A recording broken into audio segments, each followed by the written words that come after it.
Hello दोस्तों, welcome back to favourite channel for blaster. और मैं हूं आपका host Avi ji. Finally I am back from Karachi. तो नया week, last week of the January, hopefully इंशाल्लाह उसको समराइज़ करने की कोशिश करते हैं। बहरहाल ये कि वीकेंड के ऊपर बिटकॉइन की जो है वो ट्रेड लगवाई थी अभी बिल्कुल आने से पहले, तो दैट इज़ इन प्रॉफिट।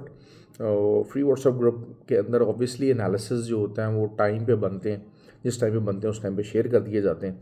और लर्निंग ग्रुप है, खाली जो है वो सिग्नल्स वाला ग्रुप नहीं है। कोई 20-30 वाला टीपी नहीं होता, एक डिसेंट साइज़ टीपीज़ होते हैं। और जो है वो उस चीज़ को हम लेके आगे चलते हैं। फ्री व्हाट्सएप ग्रुप बताता चलो टोटली फ्री है, 100% फ्री है, हर कोई ज्वाइन कर सकता है। लेकिन उसका रूल है, ऑक्टाफेक्स और एक्सनेक्स का आईबी लिंक वीडियो के डिस्क्रिप्शन मौजूद है, व्हाट्सअप नंबर भी नीचे दिया हुआ है। आप वहाँ पर जाके you can be the part of the group and you can make the account from there and do the trading over there, and then you will be the part of that community। Basically group नहीं है, community है।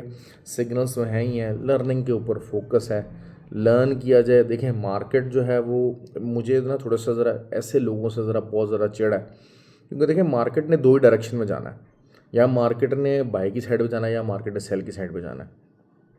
तो what you need to do, you always need to back yourself up with the kind of analysis गलत हो सकता है, देखिए market आपको किसी टाइम भी गलत साबित कर सकती है, डजेंट मैटर। लेकिन फ्री व्हाट्सएप ग्रुप के अंदर मैं यही समझाता हूँ कि खाली ज़बानी जमा खर्च में जो है ना वो चीज़ें मत किया जाए। मार्केट ऊपर जाएगी, मार्केट नीचे जाएगी, जो चीज़ें हैं, जो ट्रेड ले रहे हैं उसके रीज़न तलाश करने की कोशिश किया जाए।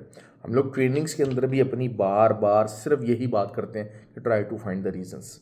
Without reason, without logic, without check sheets, मैं हमेशा अक्सर सब लोगों को कहता हूँ कि अपनी चेकलिस्ट बनाइए, चेकलिस्ट के साथ ट्रेड कीजिए। ड्यूरिंग ट्रेनिंग हम लोग चेकलिस्ट बनवाते हैं, करते हैं, ताकि आप लोगों को के पास ज़्यादा से ज़्यादा स्ट्रेंथ आए वो ट्रेड लेने की। फिर चेकलिस्ट की वजह से क्या होता है कि आपकी पेशेंस भी डेवलप हो जाती है। दोबारा से कवर करूंगा कि एक भाई थे, उन्होंने कहा कि जी आप स्कैल्पिंग कहते हैं। मैं स्कैल्पिंग उन लोगों को करने के लिए कहता हूँ जिनके पास टाइम कम है, जिन्होंने 2-2.5 घंटे मार्केट को देने हैं, उनकी जॉब्स हैं या बिजनेस रूटीन जैसी हैं, वो प्रॉपरली सारा टाइम 24 आवर्स, 24 आवर्स तो खैर नहीं, लेकिन 10-12 घंटे देखें आप नहीं उसको कर सकते। जो फुल टाइम ट्रेडिंग करते हैं वो 8-10 घंटे तो सिस्टम के आगे बैठेंगे ही बैठेंगे, चाहे जो मर्जी हो जाए। ट्रेड चाहे वो बेशक जो है वो बीच में घंटे की चले, उनकी 2 घंटे की चले, डजेंट मैटर, लेकिन आपको मार्केट को वॉच करना पड़ता है, मार्केट को देखना पड़ता है, मार्केट टाइम लगाना पड़ता है। जो फुल टाइम ट्रेडिंग कर रहे हैं, जो पार्ट टाइम कर रहे हैं, तो उनके लिए, और जिनके पास बहुत लिमिटेड टाइम है, तो उनको मैं फिर ये सजेस्ट करता हूँ, क्योंकि चीज़ों की सेंस होनी चाहिए कि अगर आप कोई ट्रेड ले रहे हैं तो वो किस वजह से ले रहे हैं, उसमें लॉट साइज़ एक पर्टिकुलर साइज़ रखा गया तो क्यों रखा गया, उसका एसएल रखा गया तो क्यों रखा गया, उसका टीपी रखा जा रहा है क्यों रखा जा रहा है। आप सेल में बैठे हुए हैं लेकिन मार्केट में बाइंग की फॉर्मेशन आ रही है तो क्यों आ रही है और किन बेसिस के ऊपर देख रहे हैं। जैसे बिटकॉइन की अगर हम बात करते हैं, बिटकॉइन की हमने जो है वो एक सेलिंग का टीए शेयर किया हुआ है, लेकिन अब उसको इस्टेब्लिश होने के लिए ज़रूरी क्या है, 10, ये कल का एनालिसिस ले, 1,04,700 के नीचे H1 की क्लोजिंग बहुत ज़रूरी है। अगर वो नीचे नहीं आती है, नीचे नहीं आती है, तो आप उसके नीचे का एसएल देके आप बाय भी कर सकते हैं, जो कि आपको दोबारा से 1,09,000, 1,10,000 तक भी आपको बिटकॉइन लेके जा सकता है। तो अगर मैं आपको बता रहा हूँ कि हाँ यार ठीक है, हम सेलिंग में बैठ रहे हैं, सेलिंग का टीए शेयर किया हुआ है कि H4 के ऊपर क्या स्ट्रक्चर बन रहा है। अब अगर स्ट्रक्चर जो है वो क्या होता है, क्योंकि देखें तेज़ी में से मंदी निकलती है, मंदी में से तेज़ी निकलती है, और रिवर्सल हमेशा बहुत छोटे टाइम फ्रेम बनता है। लेकिन ये कभी नहीं होगा कि इंट्रा डे के ऊपर अगर आप रिवर्सल ट्रेड ले रहे हैं तो M15 का टीए देख के तो आप कहेंगे जी नहीं रिवर्सल आ गया, और रिवर्सल ट्रेड बहुत कॉन्फिडेंटली आप ले लेंगे, ऐसा नहीं होगा। आप H4 के ऊपर भी अगर जो है वो रिवर्सल ट्रेड देखेंगे तो एटलीस्ट H1 के अंदर रिवर्सल देखने की कोशिश करेंगे। M5, M15, M30 के ऊपर H4 इंट्राडे के रिवर्सल्स को कंफर्मेशन नहीं दी जाती है। अब अगर मैंने H4 का टीए शेयर किया आपके साथ और मैं उसके बाद कह रहा हूँ इंट्राडे के अंदर ऑब्वियसली BTC बुलिश चल रहा है, तो लेकिन ये कि H1 जो है वो उसके ऊपर उसने रिवर्सल मारना शुरू कर दिया। अब रिवर्सल जो है वो उसमें ब्रेकआउट ट्रेड भी हो सकती है, सपोर्ट ट्रेड भी हो सकती है। अगर आपको सेलिंग की साइड देखनी है तो फिर जो एरिया मैंने आपको बताया है, दोबारा से बता रहा हूँ कि 1,04,750 के नीचे H1 की कैंडल की क्लोजिंग बहुत ज़रूरी है। अगर वो नहीं आएगी तो मार्केट रिवर्स होकर ऊपर चली जाएगी। तो आपको दोनों तरह के आइडियाज़ मिल जाएंगे। फिर H4 का ब्रेकआउट ट्रेड का सिनेरियो भी शेयर किया हुआ। तो that is how you analyse the chart. ये चीज़ें होनी चाहिए, तभी आप जाके सीख सकते हो। ये जो है ना चीना मीना ग्रुप और 50-60 पिप्स का 30 पिप्स के टीपी के ऊपर ठा ठू बूम बाम करके जनाब शोर मचा दिया, सिर्फ आपकी निरी बर्बादी है और कुछ भी नहीं है। और ये कुछ भी नहीं है ये चीज़ें। खैर बहरहाल जो है वो गोल्ड की हम बात करते हैं। देखें, अच्छा गोल्ड बुलिश है, लेकिन लेकिन ऑल टाइम हाई का डबल टॉप का चांस आपको लेना ही लेना, और आपके पास उसके पास ऑप्शन कोई नहीं। इस ऑप्शन के अलावा आपके पास और दूसरा कोई ऑप्शन नहीं है कि आप गोल्ड के ऑल टाइम हाई का डबल टॉप का चांस लेंगे। और अगर वही चीज़ है कि डबल टॉप ये चल जाता है तो फिर आपका 27-26 ये एक एरिया, अच्छा एरिया हो सकता है, वहाँ तक मार्केट आपकी आ सकती है। तो 85 का एरिया, जो कि अगर 85 के ऊपर कोई H4 कैंडल क्लोज हो गई कल, तो फिर आपका जो है वो 2850 15 2825 2850 वहाँ तक मार्केट जाएगी, बड़े आराम से जाएगी। लेकिन यही बात है कि आपको मैं बहरहाल डबल टॉप के ऊपर अपनी एंट्री लूँगा, क्योंकि मैं देखें आपको जो वीडियो शेयर करता हूँ, एनालिसिस शेयर करता हूँ, उसमें वो खाली एनालिसिस नहीं है, वो मेरा ट्रेडिंग का एक है कि मैंने जो अपने अकाउंट के साथ करना होता है अगले दिन, मैं वो चीज़ आपसे शेयर करता हूँ कि जी ठीक है मार्केट में देखा silver can do very well. और सिल्वर का अगेन 30.95 के ऊपर का SL है। 2 दफ़ा हमने यही 30.95 की रेजिस्टेंस को सामने रख के ट्रेड्स ली हैं और हमें बहुत अच्छा प्रॉफिट रहा है। और रूल क्या होता है कि जब तक रेजिस्टेंस ब्रेक ना हो कीप ऑन सेलिंग, और जब तक सपोर्ट ब्रेक ना हो कीप ऑन बाइंग। ये एक सिंपल रूल है, सिंपल फार्मूला है। आप ऊपर SL दीजिए और उसके मुताबिक जो है वो ट्रेड कीजिए। अब देखें 2785 से जो ऊपर का ये जो एरिया है, यहाँ पे मार्केट पहले भी आई थी और उसके बाद अच्छी खासी नीचे रिट्रेसमेंट ली। तो एक तरह की हमारे पास नॉन हिस्ट्री बन गई। 2785 के ऊपर we don't have any idea कि मार्केट की रेजिस्टेंस क्या है, क्यों historically we don't know anything, और हिस्ट्री को ही सामने रखते हुए ट्रेड्स ली जाती है। ऑल्दो के लोग एक बहुत सारे लोग ये कहते हैं कि जी वो जो स्मार्ट मनी है उसको पता है कि जी जो है वो 2785 के ऊपर का लोग 93 से ऊपर का SL रखेंगे और यहाँ से सेल करेंगे। सारे रिटेलर यहाँ पर हैवी सेलिंग बैठे होंगे, लिक्विडिटी के तौर पे इकट्ठे होंगे, और मार्केट जो है वो SL खाने के लिए 2805 तक जाएगी और फिर वहाँ से सबके SL खा के नीचे आ जाएगी। मतलब कहानी बहुत बनाते हैं, लेकिन बात सिर्फ ये होती है कि स्मार्ट मनी सारा टाइम प्ले नहीं कर रही होती भाई। स्मार्ट मनी जिस टाइम पे बहुत हैवी लिक्विडिटी हो जाती है उस टाइम पे इकट्ठी होती है। बहुत सारे लोग होंगे वो इंतज़ार कर रहे होंगे। देखें, ट्रेडिंग का 2 स्टाइल है।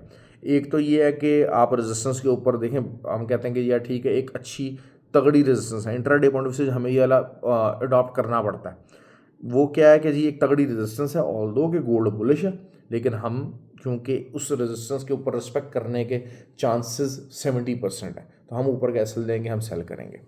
फिर एक दूसरा तरीका ये होता है कि यार ठीक है जी, जब तक जो है वो क्योंकि गोल्ड बाइंग के अंदर है, जब तक मार्केट रिट्रेस नहीं करेगी 2726 तक, 2715 तक, तब तक हम बाय नहीं करेंगे। वहाँ नीचे आएगी तब हम एंट्री लेंगे, हम तब बाय करेंगे। तो ये 2 तरीके हैं। असल चीज़ ये होती है कि आपके अंदर तरीका कौन सा आपने अडॉप्ट करना है। अपना रूल ये है कि भाई SL दो, SL जो है वो 1:2 का होना चाहिए। दैट सेट ख़त्म होगी बात TP का, और 1:2 का SL होगा, हाफ अपनी बुकिंग होगी और हाफ उसको कंटिन्यू होगा SL एंट्री पॉइंट पे करके।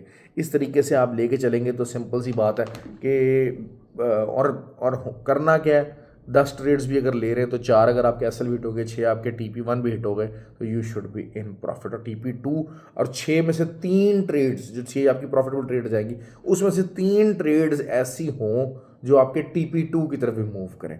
तो ये कॉमन सेंस है, ये चीज़ें आपको अडॉप्ट करनी है, ये चीज़ें अपने आप को सिस्टम के अंदर डालनी है, लेकिन उसके लिए आपको सिस्टम समझना पड़ेगा। जितने भी न्यू कमर्स हैं they need to work hard for that.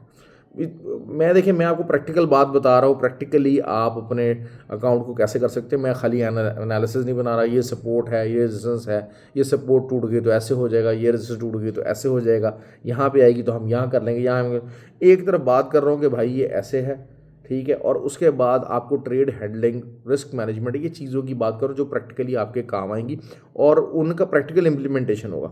आप अगर बिल्कुल वो जो लोग अक्सर कहते हैं जी बस आपने 2% के अकाउंट का रिस्क लेना है और फिर ये हो जाएगा, वो हो जाएगा, फलां हो जाएगा, रोज़ आपने $5 बनाने हैं तो आप 365 दिनों में पता नहीं कितने $1000 बना लेंगे और ये कर लेंगे, वो कर लेंगे, ये सब फजूल और नॉन प्रैक्टिकल और इम्प्रैक्टिकल बातें। जो लोग, जिन लोगों ने मेरे से एकेडमी के अंदर कोर्सेज़ किए हुए, वो ये चीज़ें बहुत अच्छे तरीके से समझते हैं। उन चीज़ों को, उनको मैंने बड़े कॉन्सेप्ट को समझाया हुआ है, बड़ा रियलिटी बेस्ड बातें की हुई। क्यों रियलिटी बेस्ड बातें वही कर सकेगा जो एक्चुअल ट्रेडर होगा और जिन्होंने एक्चुअल ट्रेडिंग से कमाया होगा, वो सिर्फ ये बातें कर सकेगा। दूसरा बंदा कोई बात इस तरह की नहीं कर सकेगा। खैर बहरहाल, जो जिनको समझने का शौक़ है, जिनको सीखने का शौक़ है, वही उस ग्रुप का हिस्सा है। और आंखें बंद करके तो जो है ना लोगों के पीछे भागने वाले बेताशा हैं। क्यों? क्योंकि उसके अंदर आसानी है। आसानी क्या, लॉस हो गया हो यार, बंदा ही ठीक था, बंदे को गालियाँ निकालनी, यार मेरा पैसा है ना, उसका रिस्पॉन्सिबल मैं हूँ, उसके डिसीजंस। अगर देखें कोई मेरे पास आया है कुछ जहन बना के और उसका रिज़ल्ट नहीं मिला, तो असल चीज़ क्या है कि रिस्पॉन्सिबिलिटी फिर भी उसी की ही है। क्यों? उसने क्यों मुझे फॉलो किया। इसी तरीके से किसी XYZ के पास अगर आप जाते हैं और अगर वो आपका लॉस करवा देता है, कोई चीनी मिनी ग्रुप के अंदर चले जाते हैं, वो आपका लॉस करवा देता है, तो भाई फिर भी you are responsible for your money because it is your hard earn money. तो मैं हमेशा कहता हूँ कि उस पैसे को, उस एफर्ट को देखते हुए ना अच्छे डिसीजंस लो। Towards trading, towards learning focus करो। लर्निंग एक ऐसी चीज़ है, मार्केट की लर्निंग ऐसी चीज़ है जो आपको इन द लॉन्गर रन कभी भी आपको फेलियर नहीं देगी। आपको हमेशा उस चीज़ से फ़ायदा ही होगा, चाहे जो मर्जी काम करो, चाहे ट्रेडिंग कर लो, चाहे बिजनेस कर लो, चाहे जॉब करो। That is what you have to, what your aim of life should be. अच्छा, नैस्डैक हो गया। नैस्डैक के 21,950 में आप देखें जो H4 का एक एम फॉर्मेशन बन रही है और 21,435 तक मार्केट आ सकती है। अच्छी ट्रेड आपको नैस्डैक पे मिल सकती है। ऑयल की प्राइसेस क्लियरली डाउन ट्रेंड के अंदर नीचे आएंगी। ट्रंप ने एक कहानी छोड़ दिया। ट्रंप साहब का इम्पैक्ट है ऑयल को, मैं बहुत अच्छे से करना चाहता हूँ। ट्रंप ने सीधी सी बात है ओपेक को कहा कि भाई सप्लाई बढ़ाओ, जो मर्जी करो, मुझे ऑयल की प्राइसेस डाउन चाहिए, ऑयल की प्राइसेस डाउन चाहिए। फिर दूसरा, और उन्होंने एक और तरफ इशारा किया, वो ये किया है कि उन्होंने कहा कि जी हम पहले, क्योंकि देखें US ऑयल में जो ऑयल कंपनीज थी ना, उनको जो ऑयल एक्सट्रैक्शन की और जो उसकी थी ना, एक उसकी लिमिट बाउंड किया हुआ था। वो लिमिट बाउंड थी कि जनाब हाँ जी, क्यों? क्योंकि जी हमारा जी अपना ऑयल हमने रिज़र्व रखना है ताकि हम दुनिया, हमें जो है वो सुपर पावर के उससे कर ना सके, हम दूसरे का ऑयल जो है ना वो करें। तो ये वाली एक जो अप्रोच थी, तो ट्रंप ने कहा भाई 50 साल के अंदर हमारा अगर ऑयल ख़त्म होता है, हो जाएगा, हम अपनी एक्सप्लोरेशन जो है ना उसको बढ़ाएंगे। और 50 साल में अगर US का ऑयल अपना ख़त्म भी हो जाता है, कोई मसला नहीं है, हम अपनी सेल्फ डिपेंडेंसी को बढ़ाएंगे। तो हो सकता है अनकरीब जो रोज़ 20 ऑर्डर्स करने की जो है वो उनकी अथॉरिटी है ट्रंप की, तो वो रोज़ 20 ऑर्डर घुमा रहे हैं। तो हो सकता है कि किसी उसमें एक ये ऑर्डर ये भी प्लान हो रहा है कि जो एक्सप्लोरेशन कंपनीज़ हैं जो US के अंदर काम कर रही हैं, उनके ऊपर जो क्वांटिटी का जो एक वो लिमिट लगी हुई है, वो लिमिट हटा दी जाए। तो ये जो चीज़ें हैं, अब ये क्लियरली ऑयल की प्राइस डाउनवर्ड मोमेंटम को शो कर रही हैं। तो यहाँ से जो अब आप सोच लीजिए 65 और $67 और आने वाले दिनों में तो $62 तक की भी बात होती। क्यों? क्योंकि ट्रंप एक एग्रेसिव आदमी है और अगर एग्रेसिवली उसने ये स्टांस लिया है कि जनाब हाँ जी मुझे ऑयल की प्राइसेस डाउन चाहिए, तो वो यकीनन रिजल्ट जब आएगा तब क्या होता है, लेकिन वो इतनी हिलजुल ज़रूर करेगा कि उससे ऑयल की प्राइसेस के ऊपर प्रेशर आएगा। ओके, तो ये फंडामेंटली मैंने ऑयल की प्राइसेस को आपको कवर कर दिया है। अमेरिका जो है वो फंडामेंटली चीज़ों को ड्राइव करता है। बिटकॉइन की मिसाल आपके सामने है। पूरी दुनिया में फेडरल रिजर्व की जो पॉलिसीज़ का इम्पैक्ट है वो आपके सामने है। तो ऑयल के ऊपर अगर US की जो पॉलिसी, ट्रंप की पॉलिसी है, उसका इम्पैक्ट भी आएगा। So it's a golden opportunity. आप इस अपॉर्चुनिटी से लाजमी फ़ायदा उठाइए और आप ये एक अच्छी ट्रेड बना सकते हैं। साल के शुरू के अंदर ही आपको जो है वो 700-800 हज़ार पिप्स की ट्रेड एक पूरी तरह से तैयार हो रही है आपके लिए। बहुत सारे मुझसे लोग पूछते थे कि सर कोई स्विंग ट्रेड, कोई लॉन्ग टर्म ट्रेड बता दें। तो स्विंग ट्रेड यही है कि भाई आप खुला डुला 79 के ऊपर का आप SL रखें, 65 का आप इसका TP रखें ऑयल का। इंशाल्लाह मुझे उम्मीद है कि काफ़ी अच्छा, बल्कि 75 शायद मैं ज़्यादा ही बता रहा हूँ, 77.5 भी आप रख सकते हैं, कोई ऐसा मसला नहीं है। जिस किस्म की एग्रेसिव जो है वो स्टांस लिया गया तो उसमें फिर 65, 62 ये वाला 60 तक के जो है वो एरियाज़ आप आने वाले दिनों के अंदर ऑयल में देख लेंगे। स्विंग ट्रेड पूछने वालों के लिए बार बार ये जो है वो इन्फॉर्मेशन है। ओके जी, सब चीज़ें मैंने अच्छी तरीके से कवर कर दी हैं। आई होप कि यू लाइक द वीडियो, और कमेंट और शेयर ज़रूर क्या कीजिए। थैंक यू वेरी मच जी, बहुत शुक्रिया आपका।